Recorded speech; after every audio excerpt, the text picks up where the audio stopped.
దేవునికి మహిమ కలుగును గాక. క్రీస్తునందు ప్రియమైన దేవుని వారలారా, బాగున్నారా? దేవుని యొక్క మహాకృపలో మనం అందరం బాగున్నాం. మన దేవుడు మరి అడుగు వాటికంటేను, ఊహించు వాటికంటేను అత్యధికముగా చేయగలిగిన దేవుడని ఈ దినాలలో మనము ధ్యానిస్తూ ఉన్నాం. దేవుడు అత్యధికంగా చేయగలిగిన దేవుడు.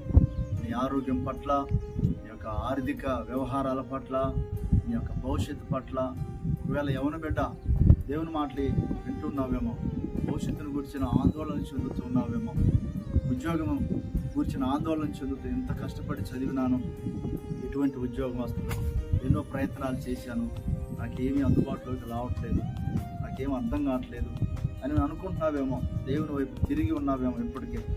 ఒకవేళ దేవుని పాద సన్నిధిలో మనవి చేసి ఈ విషయమై విసుగు చెందుతూ ఉన్నావేమో.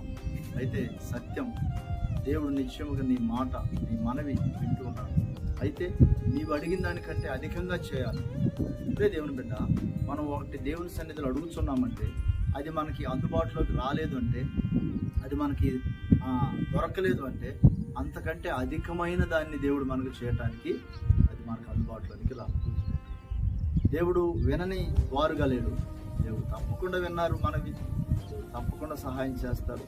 అంతకంటే బెస్ట్ అయినది ఏమండి, తల్లిదండ్రులు తన బిడ్డలకు బెస్ట్ అయినవి కదా.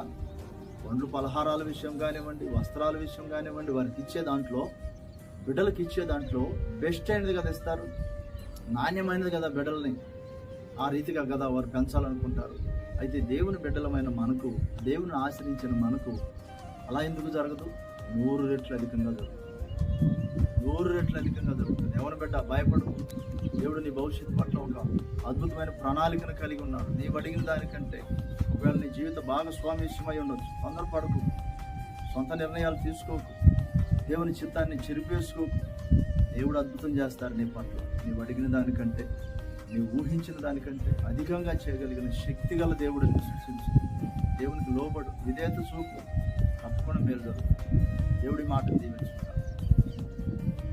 పరమ తండ్రి, మీకు వందనాలు, స్తోత్రాలు. ఈ మాటలు మీ ప్రజలకు అందించడంలో కృప చూపినారు. దీవించి ఆశీర్వదించారు. ఈ దినపు పనులు, ప్రయాణాలు, ప్రయత్నాలు మీరు తోడై ఉండమని నజరేయుడైన యేసయ్య పరిశుద్ధ నామములో అడిగిస్తున్నాం తండ్రి.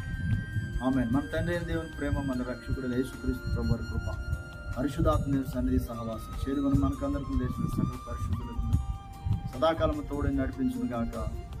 ఆమేన్. God bless.